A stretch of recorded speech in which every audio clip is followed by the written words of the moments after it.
hidup produk atau bisa disebut produk life cycle play.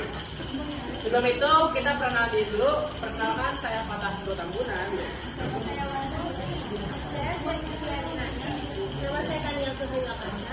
Nama saya Aneka Fitriani. Nama saya Aulia Nurisan. Dan tanpa basa-basi lagi kita langsung ke materinya. Jadi materi pertamanya yaitu adalah definisi dan konsep dasar healthcare. Jadi grafik yang menggambarkan riwayat produk sejak diperkenalkan kesempatan hingga ditarik kembali. Nah, ini pengertiannya. Untuk poin utamanya itu yang pertama ada merupakan perjalanan penjualan dan keuntungan produk selama masa hidupnya. Yang kedua, menggambarkan tahap-tahap perkembangan sejarah penjualan. Dan yang ketiga, ada mengikuti proses dari peluncuran awal atau soft launching, peluncuran resmi yang bisa disebut grand launching, dan hingga distribusi luas.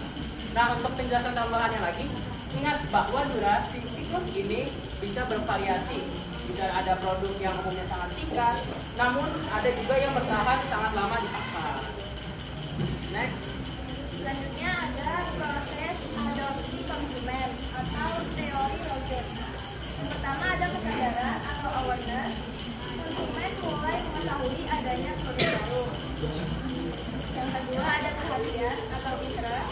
Konsumen tertarik dan mulai aktif mencari informasi. Yang ketiga ada penilaian atau evaluation.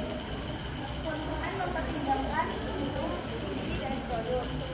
Yang keempat ada percobaan atau trial. Konsumen mencoba produk dalam skala kecil.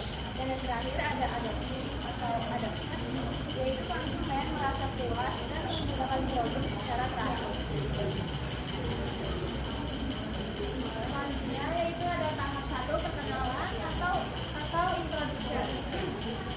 Karakteristiknya omset penjualan masih rendah dan kapasitas produk terbatas.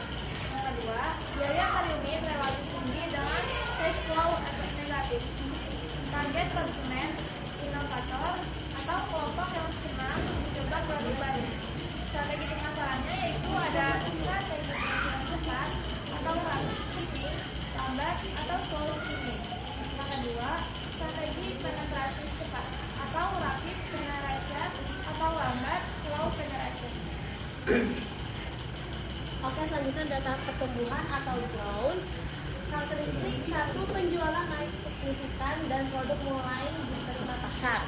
Kedua, ada cash flow berubah menjadi positif dan biaya per unit turun atau ekonomis. 3, target konsumen atau early adopter. Jenis 1 adalah growth, penjualan melonjak sangat cepat. Kedua, ada full growth, penjualan tetap tinggi namun pertumbuhan melambat. Di sini inovasi mulai diperlukan. Oke, selanjutnya tahap ketiga yaitu kedewasaan atau maturity. Karakteristiknya yaitu merupakan puncak kejayaan produk. Laba berada di titik tertinggi, namun persaingannya itu sangat ketat. Terdapat 3 tingkatan pada tahap kedewasaan, yaitu yang pertama ada growth maturity, yaitu pertumbuhan mulai berkurang karena distribusinya sudah matang. Yang kedua, stable maturity, yaitu pasar jenuh dan konsumen mulai melirik produk baru. Yang ketiga ada declining maturity, penjualan menurun karena konsumen pindah ke produk substitusi. Itu ada 2 strateginya. Yang pertama itu strategi defensif, yaitu pemeliharaan layanan atau kualitas, dan yang kedua itu ofensif, yaitu perbaikan model atau ciri. Selanjutnya yang keempat itu ada tahap penurunan atau delay. Penyebabnya itu kemajuan teknologi, perubahan selera, atau hadirnya produk substitusi yang lebih murah. Strateginya itu yang pertama ada menambah investasi untuk mendominasi pasar yang tersisa. Yang kedua, mengurangi investasi secara selektif atau mengambil manfaat investasi untuk memulihkan kas. Yang ketiga ada melepaskan bisnis secepatnya dan menjual aset. Selanjutnya ada tahap 4 yaitu pola khusus dan strategi perpanjang umur produk.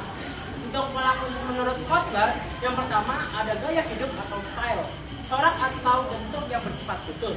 Yang kedua ada mode fashion, gaya populer yang melalui tahap unik, peniruan massal hingga menurun. Yang ketiga ada isengan atau style. Tren yang sangat cepat mencapai puncak tapi menurun dengan cepat pula. Dan untuk cara memperpanjang PLC, yang pertama ada memperbanyak iklan dan menambah nilai produk atau adding value. Yang kedua ada memodifikasi produk dan mencari segmen pasar baru. Next, kesimpulannya.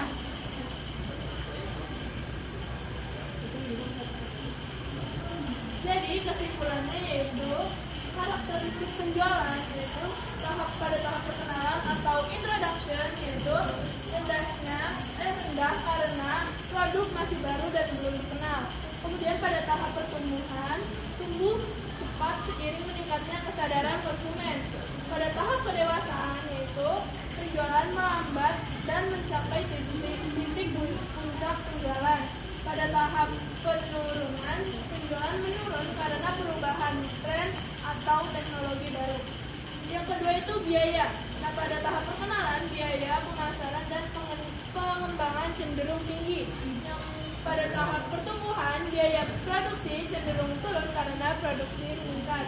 Pada tahap kedewasaan, biaya produksi berkurang, namun biaya pemasaran bisa naik karena persaingan yang ketat. Pada tahap penurunan, biaya pemasaran dikurangi hanya fokus pada segmen tertentu. Yang ketiga itu laba, yaitu pada tahap perkenalan itu laba cenderung negatif, pertumbuhannya itu meningkat, kedewasaannya itu tinggi atau pada puncak keuntungan, penurunannya itu menurun. Selanjutnya itu ada pelanggan di perkenalan, yaitu inovators atau suka mencoba hal baru. Di masa pertumbuhan itu ada tertarik karena rekomendasi ataupun manfaat. Di kedewasaan itu ada mengikuti tren agar tidak ketinggalan zaman. Selanjutnya di penurunan ada membeli karena tidak ada alternatif atau harganya murah. Di pesaing di awal perkenalan itu sedikit karena produk masih baru di pasaran. Selanjutnya di pertumbuhan itu mulai banyak memasuki pasar. Di kedewasaan pesaing ini sangat ketat karena banyak produk yang serupa. Selanjutnya di penurunan itu banyak yang meninggalkan pasar, hanya yang kuat yang bertahan. Terakhir itu ada di tujuan pemasaran, yang di perkenalan itu membangun kesadaran. Di pertumbuhan itu memaksimalkan pangsa pasar dan membangun merek kuat. Di masa kedewasaan itu memaksimalkan laba dan mempertahankan pangsa pasar. Di penurunan yaitu memaksimalkan keuntungan sebelum produk ditarik. Oke, mungkin segitu saja presentasi dari kelompok 1. Kurang lebihnya mohon maaf. Wassalamualaikum.